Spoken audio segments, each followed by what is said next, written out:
Hello and welcome. My name is Space Muffin and this is the Void Strategy. So today we have a little something different for you. I'm going to show you my top 5 favorite PvE, player versus environment heroes.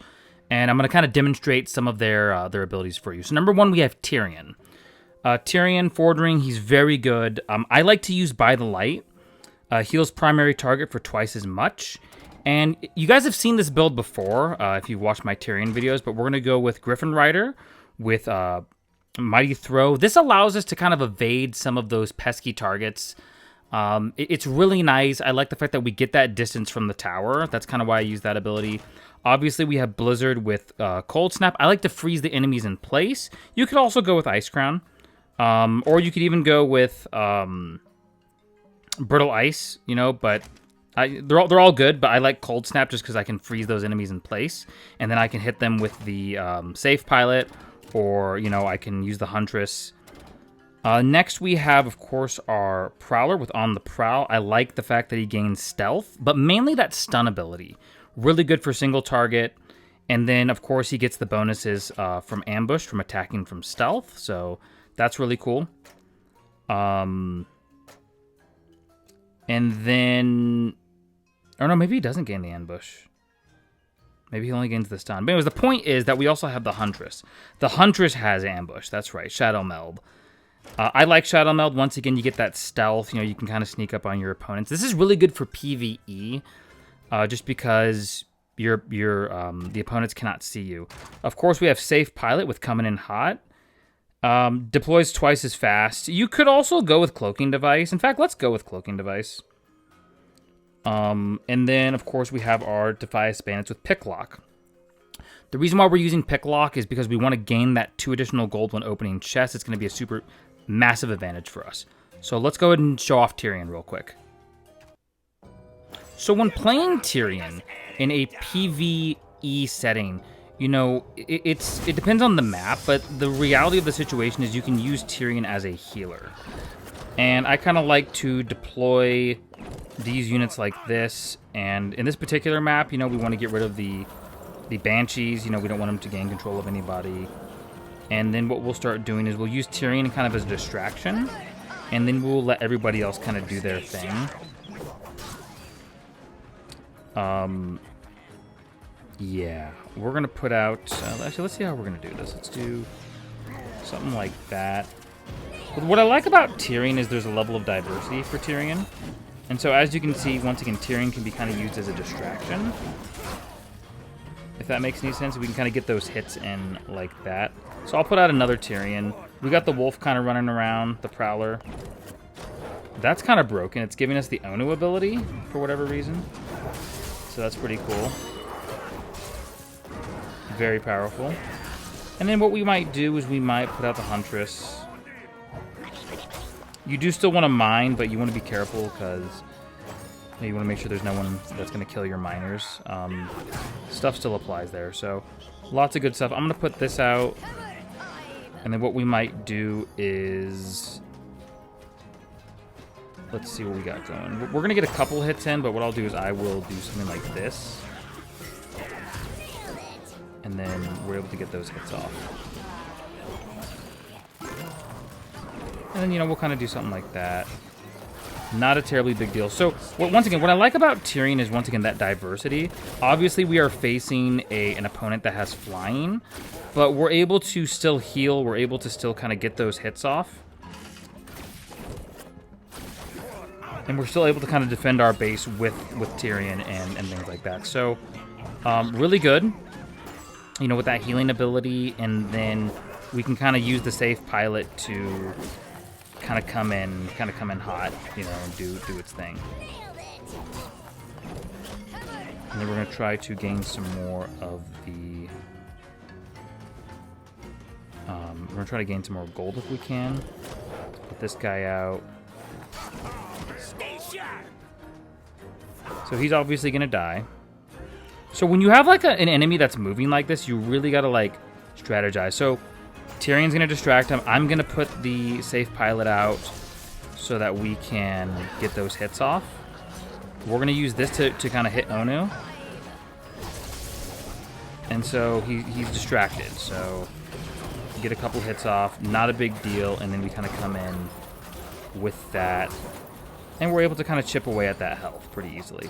There's obviously better builds that for this particular situation, but I'm talking about overall like things that you want to invest in a PvE situation, if that makes any sense.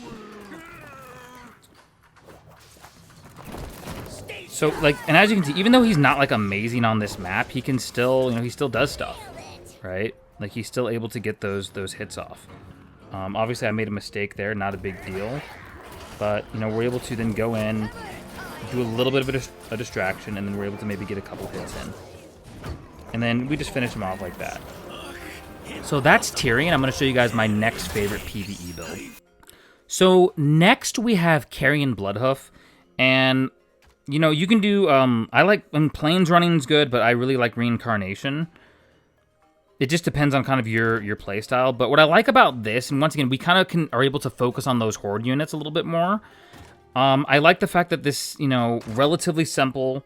You know, you play the Bloodthirsty, you know, you get everybody kind of going. You use the Warsong Rider to, you know, with Saboteur to kind of hit those, like reduce the damage of the towers, basically. And then, of course, we have our Dark Spear Troll with Big Bad Voodoo. Big Bad Voodoo is really amazing because it restores that 20% health. So really good. Obviously, we have Chain Lightning, Reverberation. You can pop it multiple times. We would run Blizzard, but it would increase the average cost of our deck by a little bit too much, and we already have a 3-costing spell here. We are running the Witch Doctor with Amplify Curse. This is kind of for more crowd control type situations in PvE. And then, of course, we have Goldmine. So obviously, I've tested all of these builds. You can see all my, you know, my army upgrades are all gold. So I'll show you how this deck works in a PvE situation. Okay, awesome. This is the perfect match. So in this particular situation, you know, we're not going to be facing too many flying units. So let's go and put out the Miner first. We'll put out the Warsong Rider, and then we'll put out the Darkspear Troll. So we have like a nice little party going. Let's make sure, oops, I messed up there. Let's make sure they're not mining. He's going to stun them. Not a big deal. You know, hopefully we get a couple hits in with the gold. And then we can kind of move on with our lives. So yeah, boom, we got that. We're going to put him out. So we're doing pretty good. And then what we can do is, obviously that's going to be a problem. But, you know, as you can see, that Big Bad Voodoo really comes in. And it's able to kind of make stuff happen. So, really good deck here. You can put out the Miner, you know, and then you can just kind of rinse, wash, repeat. So I like to kind of do it that way. So, and then, you know, you don't have to use this for gaining the Bloodlust, but it really does help. And then, so we, as you can see, we kind of just are able to do things like that. Pretty solid. You know, we have that Onu ability, so we're able to make things work. But what I like about this is, once again, the level of diversity and the ease of use of the deck. So the Dark Spear Trolls, you have really good anti-flying units. You have, you know, the Bloodlust, you know, and you can get quick wins in PvE. So really fun, really good deck. And I'll show you guys the next one here in a second. So the next PvE deck I want to show you is Rend Blackhand. We're going to run Scale and Steel. And the reason why we're doing this is because we gain that resistance while flying. And then we get armor while dismounted. So that's going to be super helpful for us. So what I like about Rend Blackhand in a PvE situation is the fact that your flying troops cost 1 less. So this is going to affect the Whelp Eggs. And Whelp Eggs have been nerfed, but I still like Flame Burst because it really gets rid of a lot of those kind of pesky, like, smaller units. All the other talents, in my humble opinion, like Taunt isn't really relevant. One of them hatches immediate. It's not really that great. I think Flame Burst is a great ability for this build. We are running the Fire Hammer with Blazing Speed, and that's just because, you know, it builds that Fury 40%, you know, faster. It's a little bit more effective in that specific case. We're going to run the Harpies with Infectious Swipe. They gain poison. And once again, this is going to be affected by Rend Blackhand. So there's a really nice synergy with that. We, of course, are going to be running the Earth Elemental with Obsidian Shard. This is mainly to distract towers and mainly as kind of a distraction, but you'll see how it's incredibly powerful. The next thing we're going to be running is Drake with Mother Drake, and this is where it periodically summons those whelp eggs. There are several other tweaks that you can make to this deck, but this is kind of the general gist of it, is to take advantage of that -1 in the gold. And of course, we have our Chain Lightning with Reverberation, which allows us to do that crowd control. So let's go ahead and check this build out. So one of the nice things, as I mentioned before with Rend Blackhand, is he is both a flying and a ground unit. Extremely useful, extremely good. So what we're going to do is we're going to actually do this. You can anticipate, like, okay, wow, like, you know, there's a flying or a non-flying unit, and you can kind of just waltz in. I keep messing up, guys, as far as the Chain Lightning goes. That's because I'm talking and trying to you know, play the game at the same time, but no biggie. What I like about Rend Blackhand is you can easily kind of come back from stuff. You know, no worries on that front.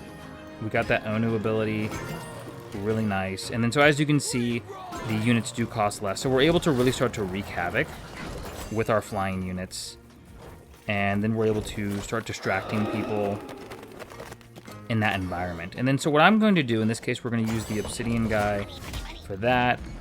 His dudes are going to, you know, as he summons them, they might attack him. They might not, I don't know. But we have a nice little army showing up. Not a big deal over here. And we just play another Rend Blackhand once we get him out, because these are all grounded units, minus the Shaman, of course.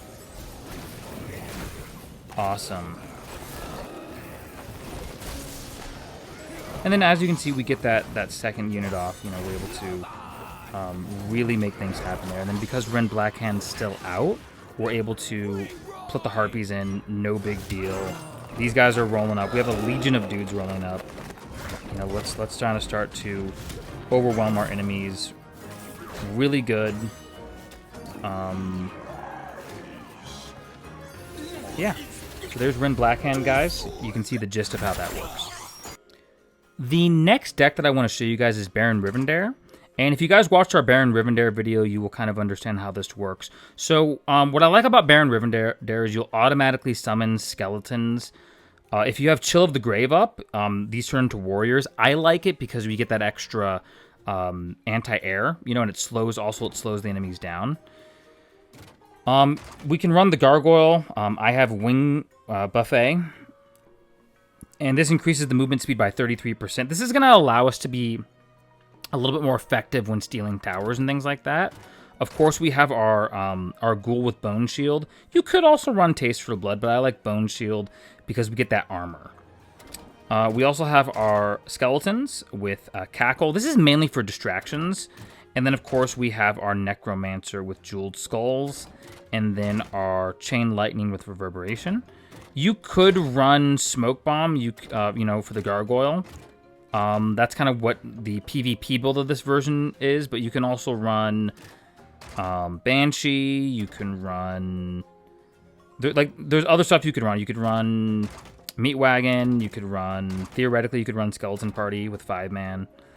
Lots of fun stuff here, but this is kind of the build we're gonna go with, and I'll show you why this is so good in PvE. So the thing about Baron Rivendare is you do have that speed, right? So what we're going to do is, let's go ahead and put the Gargoyle out. We're going to do our kind of same strategy where we simply just put that there. Kind of waltzes by, and then we're able to get some hits in. And we're able to gain control of the map relatively quickly, actually. You know, and then, you know, yeah, you got Jaina doing her thing. But you're able to kind of swoop in and, you know, you still get those hits off. So, as you can see, the Baron's putting in the work. While they're doing their thing, you know, they're killing the mini-boss, we can then, you know, plan what we're going to do next, which is put out these, the Necromancer. So we can kind of get a party going, you know, we can kind of get a party going towards the boss. So, yeah, Baron does really good in these type of environments. Simply because we get that, you know, that really good damage from Baron Rivendare, and of course the Gargoyle. So we're going to put the Gargoyle out. I like to, at this point, start mining. And then we're just going to kind of let the Gargoyle do its thing, you know? And let's go ahead and put out another one of our combos here. So as you can see, like, the Gargoyle puts in the work. Like, Gargoyle is really good. So, works really well in PvE. And once again, you can kind of, I think the thing is, like, as a beginner, you want to play your play style. I think that's the key here. Awesome. So the last deck that I want to show you is Hogger. And we're going to go with Hamhawk. Hogger also gains 10% max health each time he's played. And this is a very basic build. You guys will notice with all of these builds, they're very tribal, meaning they all use units of that same faction. And the reason why that is because as a beginner, you get used to like how each family plays. So we got Prowler with On the Prowl. We get that stun. We have the Harpies with Infectious Swipes. This is kind of to back up the Hogger. We have the Null Brute with Rabid. This is simply I like the fact that its deploy cost get reduced by 1. And then of course we have our Raptors. You can play 1, you can play 2, you can do Strength in Numbers. You can also do Motivation. So I mean there's kind of that element. But I like Strength in Numbers. And then, of course, we have our Quillabore, and then we have our Trusted Chain Lightning with Reverberate. The reason why we're running Tunnel Vision, because a lot of people, like how important is deploying quickly? It's very important. In fact, I would argue it's more important than any of these other abilities. You could replace the Raptors with something else. You know, you could replace them with the Spiders. You can replace them with... You don't really want to run the... some people will run the Min Pets, you know, just when dealing with Beast, but... or you could even run the Grunts, but I don't know. I think this is the most effective situation. And with the Raptors, it's not that we want to play every single Raptor, but it's the fact that we can... when we need to, we can play those Raptors. And you'll kind of see how I play it. So in the case of the Hogger, you just want to play him as many times as humanly possible, while also setting up, you know, for your situation, you know, where you can just kind of keep getting them out. So what I'm going to do is I'm going to play up some Raptors. The Raptors are going to probably take the tower. You know, we have that Strength in Numbers up, so we're able to really kind of overwhelm that tower there. And then we're able just to kind of start playing the Hogger. Not a big deal here, the chickens, so that's why we have the Chain Lightning. Not a big deal. And then, you know, maybe we'll kind of play him the Prowler to get that stun off. So as you can see, you know, you just keep playing dudes. You could play the Null Brute. The Null Brute works really well in situations where obviously there's multiple enemies. So let's go ahead and play the Hogger again. And you'll notice the Hogger gets that speed bonus. And he can kind of swoop in. At this point, we're going to start mining. And then we're going to get our Strength in Numbers deal going. Not a big deal. This is exactly what we wanted.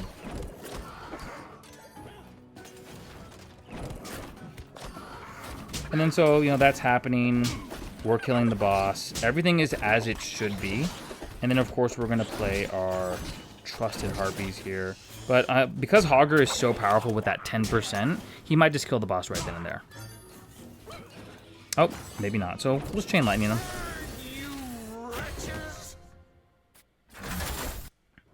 Awesome, guys. So there you have it. Those are my top builds for PvE. And obviously, you know, once again, all my army upgrades are gold. So I've tested every single one of these builds in dungeons. I've tested them on heroics as well. They do pretty good. And as a beginner, the thing that I want to stress to you is, like, find your play style. You know, you don't necessarily have to do what I do or do what other people do online. You can kind of start to create your own play style and start to build the decks that you want to build. It doesn't always have to be like about like the top tier builds or this or that. Learn to play the game first, really learn how the game works, and then, you know, you can get creative with a lot of your builds. So awesome, guys. Really appreciate you guys watching the video. Please give it a like, you know, subscribe if you like the content that you're seeing. Leave a positive comment. Would really appreciate that. And yeah, we will see you guys in the next video. Thank you.